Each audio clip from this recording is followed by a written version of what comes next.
Imagine entering the ICU and seeing a patient with cold, clammy skin, labored breathing, rapid heart rate, and dangerously low blood pressure. This is cardiogenic shock, one of the most critical emergencies in cardiology, where the heart fails to pump enough blood to sustain life.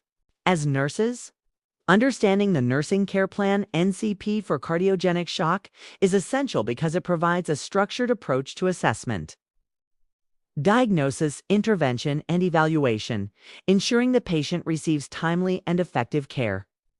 The first step in the NCP is comprehensive assessment. Subjective data involves the patient's complaints: fatigue, dizziness, chest discomfort, and shortness of breath. Objective data includes visible signs such as pallor, diaphoresis, confusion, pulmonary crackles, weak pulse, low oxygen saturation, and altered mental status. Gathering this information allows nurses to identify the severity of the shock and prioritize immediate interventions based on assessment. The primary nursing diagnosis is decreased cardiac output related to impaired myocardial contractility, evidenced by hypotension, tachycardia, pulmonary congestion, decreased urine output, and altered mental status. Short-term goals focus on stabilizing the patient, maintaining systolic blood pressure above 90 mmHg, improving oxygen saturation to above 92%, and restoring adequate perfusion to vital organs. Long-term goals aim to restore cardiac function, prevent multi-organ failure, and ensure the patient can safely transition to recovery and home care. A helpful mnemonic to remember the critical sequence is pump. Pressure, perfusion. Pump represents myocardial contractility. Pressure represents blood pressure maintenance, and perfusion represents adequate tissue oxygenation. The nursing interventions in the NCP are detailed and continuous.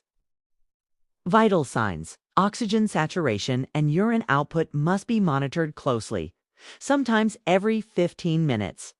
Administering prescribed inotropes like dobutamine or milrinone and vasopressors such as norepinephrine or dopamine helps improve cardiac contractility and maintain blood pressure. Positioning the patient in a semi-Fowler's position improves lung expansion and reduces the workload on the heart. Fluid management is carefully titrated. Too little fluid worsens hypotension. Too much can exacerbate pulmonary edema. Nurses must also prepare for advanced interventions, including mechanical support with an intra-aortic balloon pump or ventricular assist device. If pharmacological management is insufficient, special considerations make the NCP even more critical. In cases of right ventricular infarction, preload becomes more important than afterload, and excessive diuretics may be harmful. Arrhythmia-induced cardiogenic shock requires rapid rhythm management, sometimes including synchronized cardioversion or temporary pacing. Mechanical complications such as papillary muscle rupture or ventricular septal defect require immediate surgical intervention. Nurses must anticipate these scenarios, ensuring all equipment and emergency medications are ready. Evaluation is divided into short-term and long-term outcomes. Short-term evaluation looks at stabilized vital signs, improved oxygenation, better urine output, and reduced signs of pulmonary congestion. Long-term evaluation assesses sustained cardiac output, improved tissue perfusion, absence of multi-organ dysfunction, and patient understanding of home care instructions. Education is a critical part of the NCP. Patients and families must recognize early warning signs, adhere to medications, maintain follow-up visits, and understand lifestyle modifications to prevent recurrence. Labs and imaging guide interventions and help monitor progress. Elevated troponin and CKMB indicate ongoing myocardial damage. Arterial blood gases assess oxygenation and acid-base status. Chest X-ray reveals pulmonary congestion or edema. An echocardiography shows ejection fraction and structural abnormalities.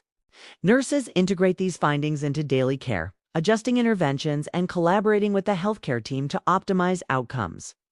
In conclusion, the Nursing Care Plan for Cardiogenic Shock is a comprehensive roadmap connecting assessment, diagnosis, pharmacological and non-pharmacological management. evaluation, and patient education. By following this step-by-step approach and applying mnemonics, anticipating special situations, and continuously monitoring the patient, nurses can break the vicious cycle of cardiogenic shock.